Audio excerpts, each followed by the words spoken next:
দেখেন গরুর পূজা কিভাবে শুরু হয় পৃথিবীতে প্রথম।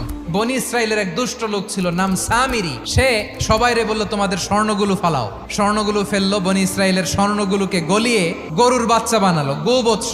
জিব্রাইল আলাইহিস সালাম যে জমিনে এসেছিলেন, ওই ফেরেশতার পায়ের নিচের একটু মাটি সে বুদ্ধি করে প্যাকেটে রেখে দিছিল। স্বর্ণ দিয়ে বানানো গোবৎস গরুর বাচ্চার গায়ে যখন সেই মাটি ছুঁড়ে দেয়া হলো, এখন বাছুরের ভেতর থেকে ভ্যাঁ ভ্যাঁ আওয়াজ আসতেছে। কি আসতেছে? সবাই তো অবাক। সামিরি বলে, আরে তোমরা যে 70 জন দিয়ে মুসা আলাইহিস সালাম রে পাঠাইছো ওইদিকে, এত ঘুরতেছে, আল্লাহরে খুঁজে পায় না, আল্লাহ তো এটার ভিতরে ঢুকছে। নাউজুবিল্লাহ, এটার ভিতরে সেজদা দাও। এই সেজদা দিয়ে গেল। হারুন আলাইহিস সালাম তাদেরকে বুঝালেন, শিরক করো না, আল্লাহরে ভয় করো। শুধু এতটুকুই তিনি বুঝালেন, দাওয়াতি কাজ পালন করলেন, কিন্তু প্রতিরোধ করেন নাই।